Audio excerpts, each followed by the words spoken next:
ever had rugelach? If you have you ever had incredible rugelach? And there's a difference. The difference is the pastry. Having that beautiful flaky pastry as opposed to the one that's just, you can almost tell it's mass produced. It's missing that crisp texture, but those flakes that make it special. I'm going to teach you how to make that rugelach today.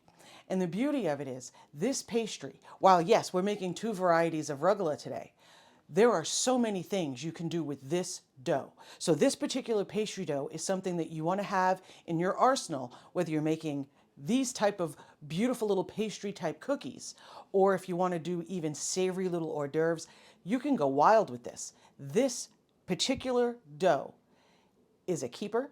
I love it. I can't wait to show you. Let's do it.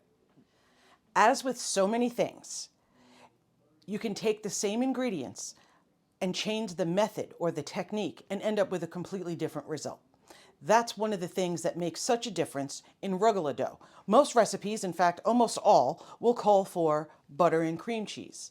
But it's how you incorporate them that changes from having a nice soft pastry to something that's flaky and is just spectacular. And I'm going to show you that difference. And it's small. But if you miss it and you just miss that, you overmix by even that little bit, it's just not the same. So what we're going to use is our cream cheese. I always use Philadelphia. I know there are organic varieties. I've actually tested them. They're not the same.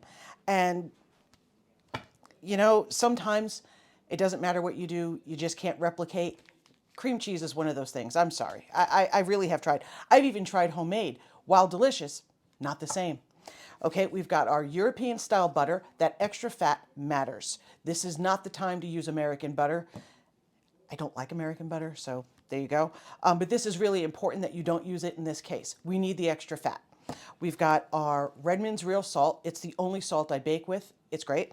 And we've got all-purpose flour. I always use King Arthur. And that's it.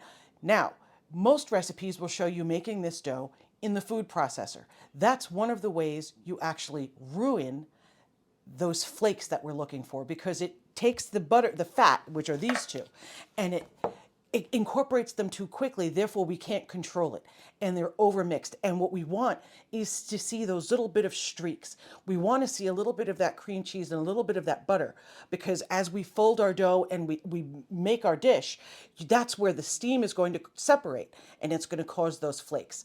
And if you do it in the food processor, I've tried this recipe in the food processor. It's good, but those flakes are missing. That beautiful flaky texture, it's missing. I mean, that's just the way it is. Is it faster in the food processor? 100%. I really wish we could just run over there and bzz, and it's over. It's not going to work. So we need to do it at the standing mixer, and I'll meet you there.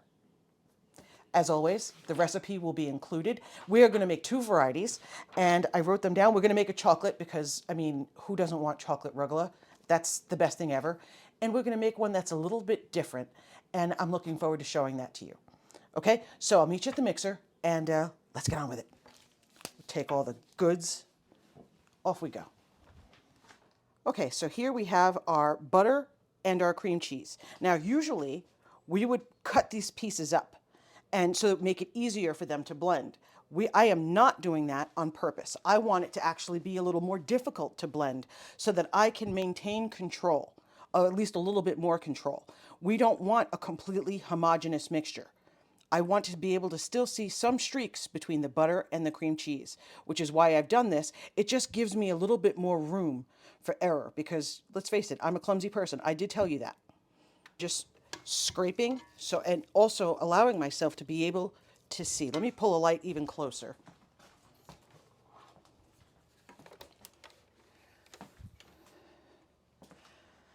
But hopefully you can see that there's still quite a bit of yellow here and it's white here. We want to see a bit of both. I know I'm going through a lot to explain this to you because it's that important. Okay? So we added the salt, and now we're going to add the flour in 2 additions.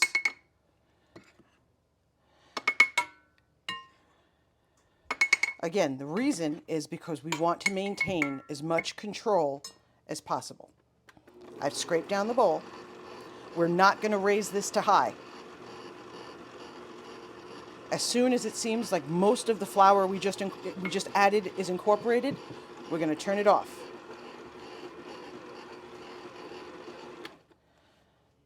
Right about there.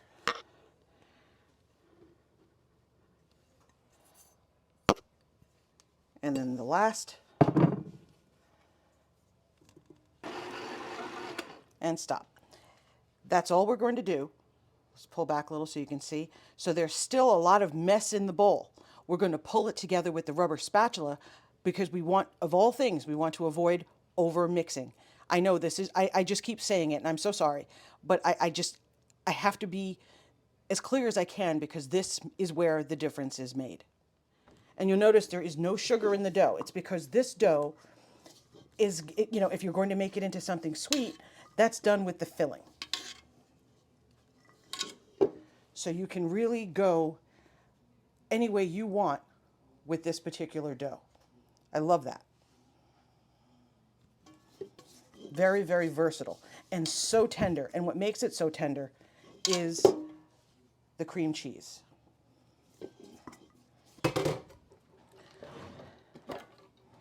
So now this is where it's important to make sure that what you have a bench scraper. Very, very important. Okay, so now if you were making the big version of this dough, you would be dividing into half and then to half again. So you would end up with 4 discs. But I made the small batch, so I'm going to end up with 2 discs. Okay? Now we're going to we're going to cut this in half, turn them into little rounds. In fact, I'll do that right now. Wrap them in plastic, turn them into rounds. Make sure we scrape up everything. We're not wasting. And then we're going to let this dough chill in the refrigerator. Okay, so we're just about ready to roll out our dough. So we're going to make our filling. The first one we're going to do is our chocolate. So this is chopped up. You can either use semi-sweet or dark chocolate. I am using semi-sweet, but again, I've talked about this before. Using high quality chocolate really does make a difference. Here we have a pinch of salt and Dutch processed cocoa powder. I only use Dutch processed cocoa powder. I don't care for the other, which is a natural. It's a bit of a lighter color and it's a less intense flavor. I just don't care for it. And this here is vanilla sugar. I made this myself, and I'll real quick show you my container.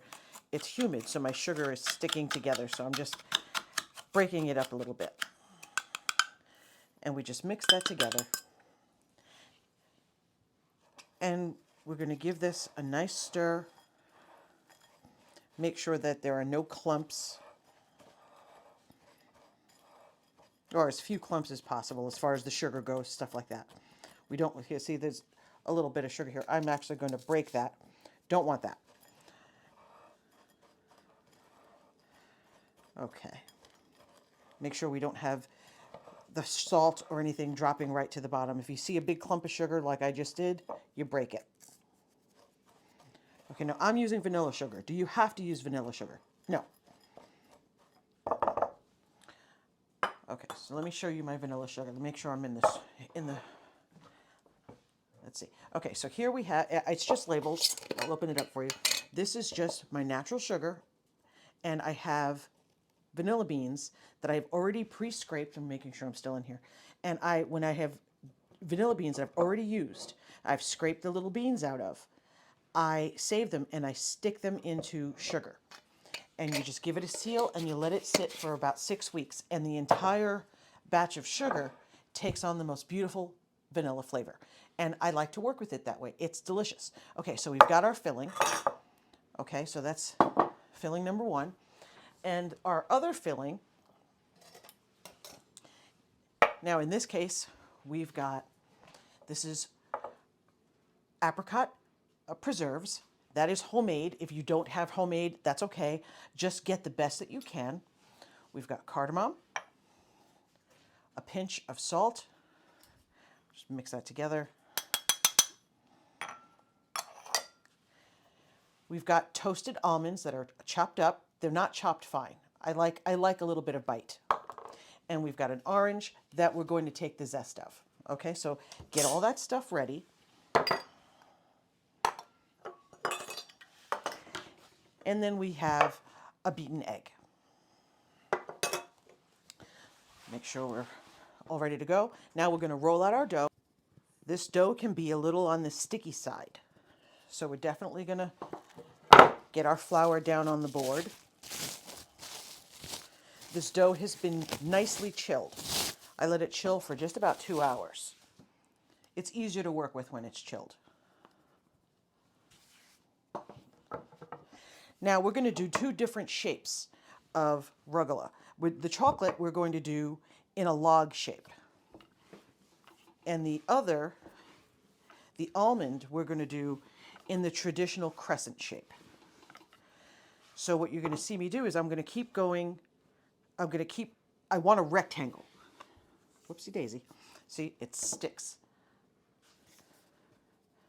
And because it's quite cold, it cracks. That is not an issue. Don't worry about it. When that happens, no problem. Just move the flour and reattach. Okay. Now you definitely want this to be nice and thin because we're going to be rolling it up. So you don't want it to be very thick. We're looking for under 1/4 inch. You want to try to shoot for 1/8 of an inch.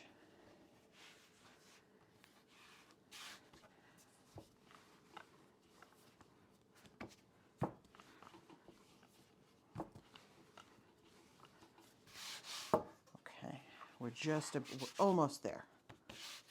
Don't worry about the edges. That will all be taken care of. I'll show you how.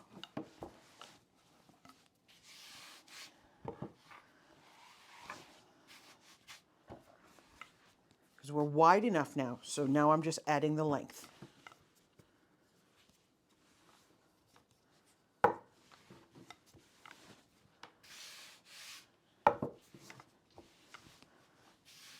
Okay, so what I'm feeling for, when you see me sliding my hand across, I'm feeling for high spots.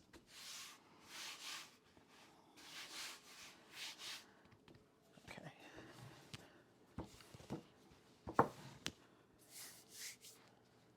Okay. Back up just a touch, make sure you can see.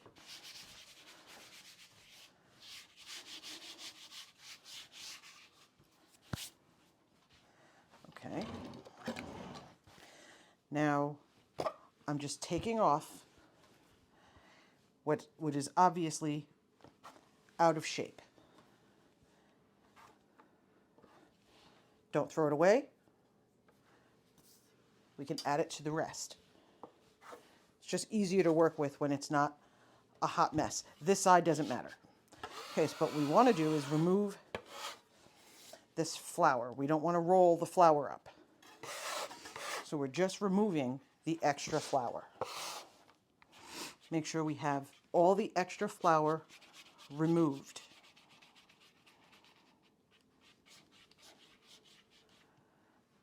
Okay, so now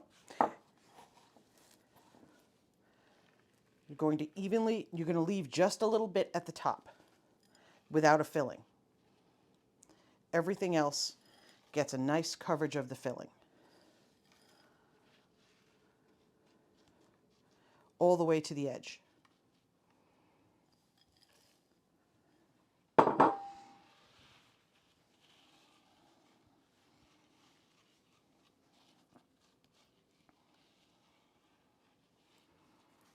Okay.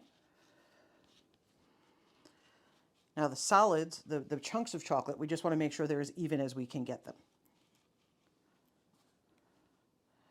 Okay.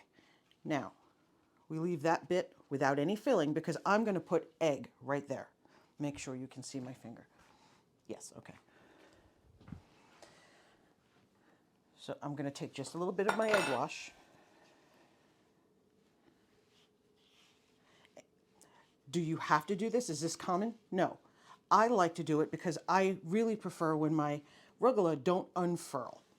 And this is just a simple little thing that can easily stop it from happening. So now that egg wash is there, I'm going to take my pin And I'm not going to press hard, but I'm just going to roll it over gently. And this is just trying to seat my filling. Because if you don't give it a little press down, as you roll, it's going to try to roll forward. So by pressing it down, it is more seated in the dough. Is all of it going to stay exactly where you put it? No. But this helps quite a bit. Okay. So now we're going to make sure we can roll. So we use our bench scraper to get us started. And we want to roll as tightly as we can.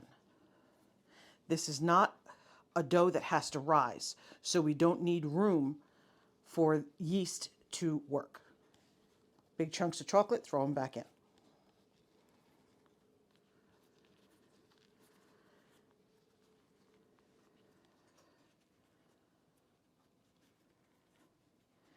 The first few rolls are a little difficult, and then it just goes right up.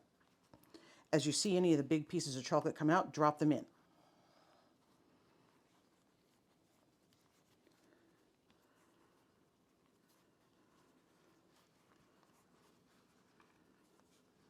Okay, now I've got chocolate sticking out here. Okay, so now what we've got, we're going to clean up our board.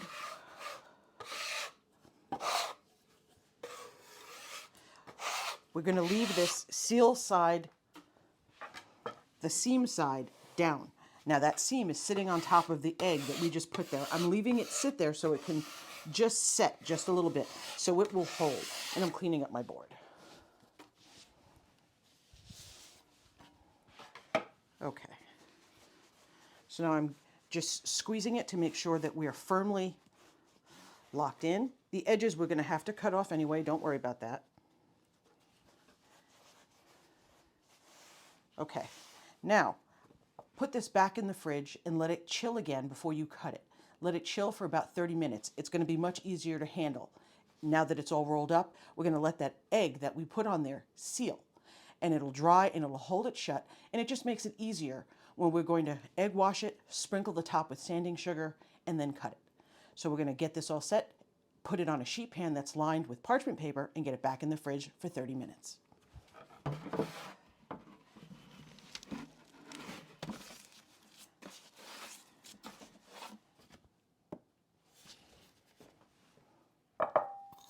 We've got our toasted nuts,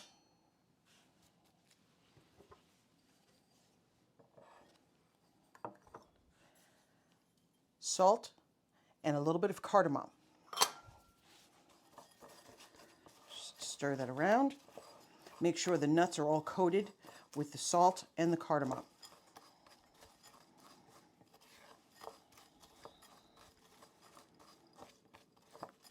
Okay.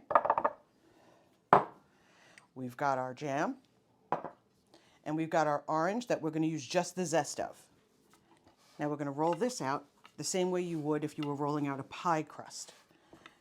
You just keep turning it between every roll.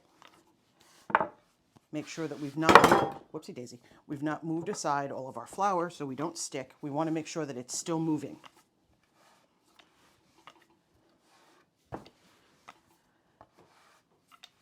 And we just keep going until we hit the diameter that we're looking for. And that's dictated by making sure that our disc of dough is about 1/8 of an inch thick all the way over.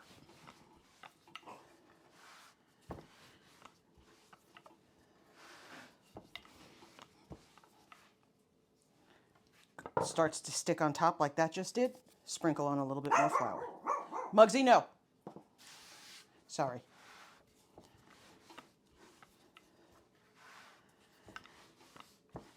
That's our little Yorkie, and she thinks she's the alpha, and she weighs all of 5 pounds, 4 ounces. Now, the easiest way to get a perfect circle is to use a plate. You can use the bottom of a springform pan, whatever you've got. A nice, large dinner plate.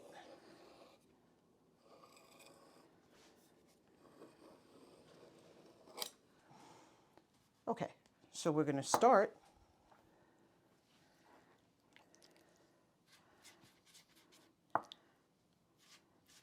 we're going to spread the jam evenly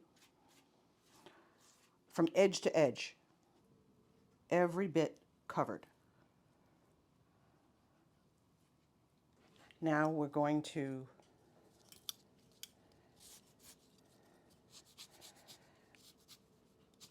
I like to do it this way in this case, and we're just going to zest our orange over our disc and tap the fruit, and it makes the zest fall.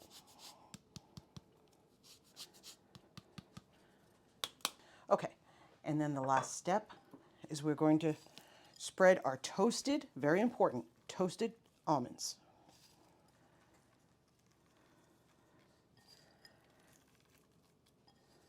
They've been toasted and they've been tossed with salt and cardamom. What's giving us our sweetness in this one is the preserves.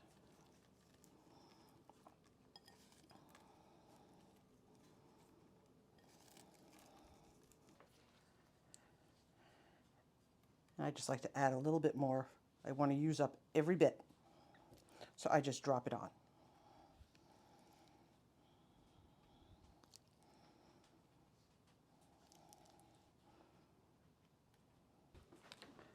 Pizza cutter makes this easy. Across the middle.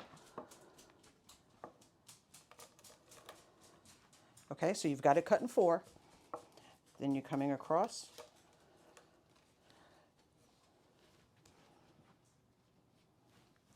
Coming across the other way.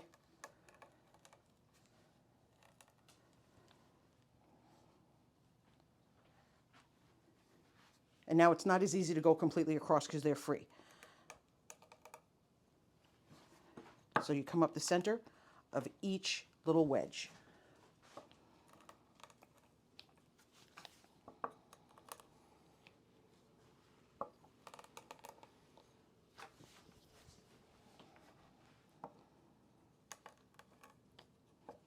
They lift, that's okay. Just push it right back down with your finger.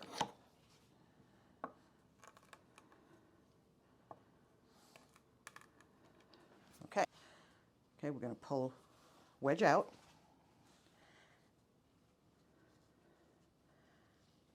And you just roll. And you stop with the tip on the bottom, and that holds it closed. We're going to do that all the way around and set them on a sheet pan that's been lined with parchment.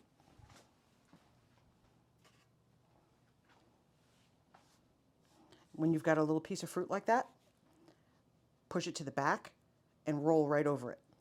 And that'll make sure that that's the center, and that's a nice bite. Once the little pastries are all shaped, you take your egg wash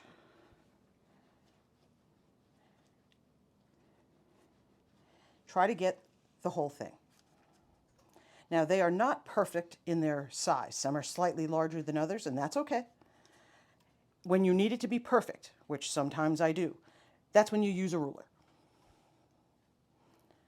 But when it's just for people that you love and that love you back, and you're making a million things from scratch, no ruler.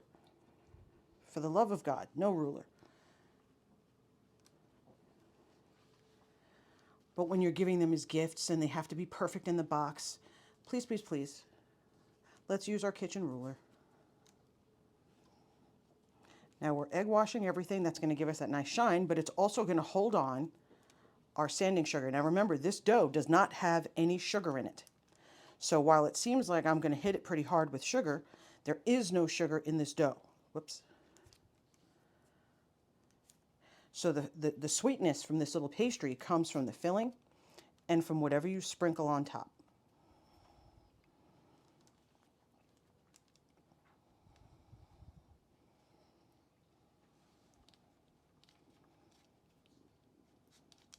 Okay. I buy it in bulk so I can keep it in a big old jar like this. It's much less expensive this way.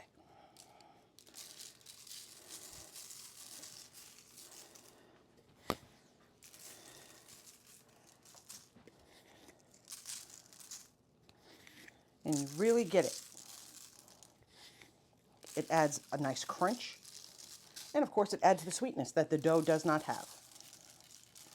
Which is why this dough is so fun to have. Because you can make savory pastries as well. Savory rugelach, there's no such thing as savory rugelach in Jewish tradition that I'm aware of, which is what these cookies are from. But I like to make a savory filling and roll them up, and I still call them savory rugelach because of the shape and because of the dough, but they make wonderful hors d'oeuvres. Once you've coated them with sugar, let them sit in the fridge for 20 minutes for this particular shape, and then we're going to bake them off. I'm going to put this in the fridge, and I'm going to bring out the chocolate ones that we have resting, waiting for. Brush on your egg wash. In this case, this is a beaten egg and a little bit of milk. You can do a little bit of water if you prefer.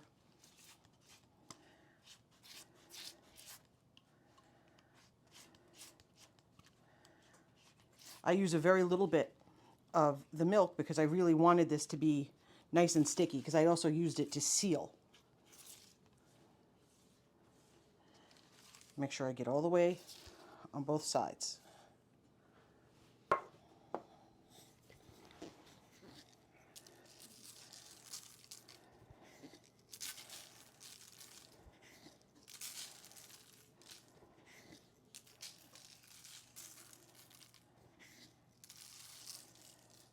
If you didn't want to use sanding sugar, you could also use pearl sugar, which I showed you in the previous video. Beautiful. Okay. Now, we want to mark these so that they're fairly even. Now, we can go get a ruler, but I'm not gonna because I don't want to. So we mark from the center, okay? Then we mark from the center between here and here, find center. Mark. From here and here, find center. Mark. Now, okay, so let's see what we're going to get here. All right, so 1, 2, 3, 4. Okay, mark, and then 1, 2, and then this edge comes off. So we have 1, 2, 3, 4, 5, 6, 7, 8. Perfect. Now we're going to do the exact same thing. Center between here and here. Center between here and here. And then cut this little edge right off. That edge isn't perfect with the filling, so we get rid of it. Okay. Now we can cut right through. And we've marked, so we should be pretty good.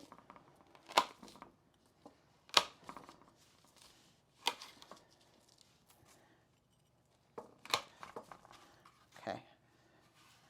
Some of the filling is going to come out, that's fine.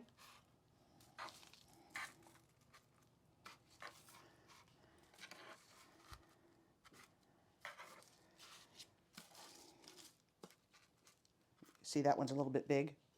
I don't care.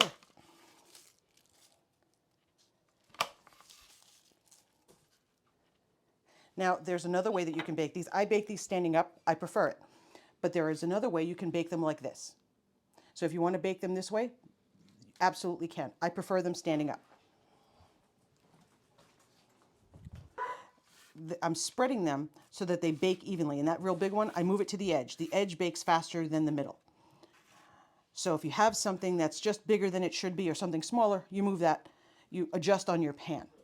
In fact, when you've got one that's that much bigger, you move it to the corner, and it'll bake just at the right pace along with everything else. We're going to bake this at 350 degrees, and I'll show you what we get. What I wanted to show you here with this extreme close-up are those beautiful layers. That's what the technique makes sure that we yield. Now, I can't touch these right now because they're so fragile. But you see, look at the flakes. Those layers, there's no other way to get them. That's just caramelized chocolate and sugar that spills out a little bit, no problem. We have to wait till these cool before we can move them. but you can't get these beautiful layers any other way. Look at our little cutie pies.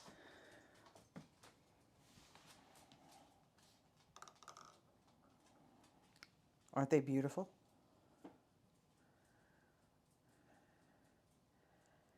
They're delicious. They're caramelized. But even more than that, they have the texture. Okay, so we're done with this project. I hope you got to see the importance of the technique. This dough is so delicious. There's no sugar in it, don't forget, so it's really delicious in savory applications. But in this case, these are, oh, that's hot. These are just perfect. The flavor, terrific. The texture, all those layers, when you bite through, it's heavenly. You've got the caramelization all around the edges. It's so good. They pack beautifully. You can make them in advance. The dough can be made in advance. These are great. I hope you love them. I'm going to do a little project to make a point. I'm going to show you when we get to our pot pies episode, showing you that there is more than just the pâte brisée to use as the crust in something like that, because this dough is incredible for a pot pie. So instead of telling you, I'm just going to show you. In the meantime, I hope you try this. I hope you love them. The recipe will be linked below as always. If you enjoy what we do here, I hope you'll consider subscribing. Give me a thumbs up if you think I've earned it, and thank you so very much. I'll see you next time.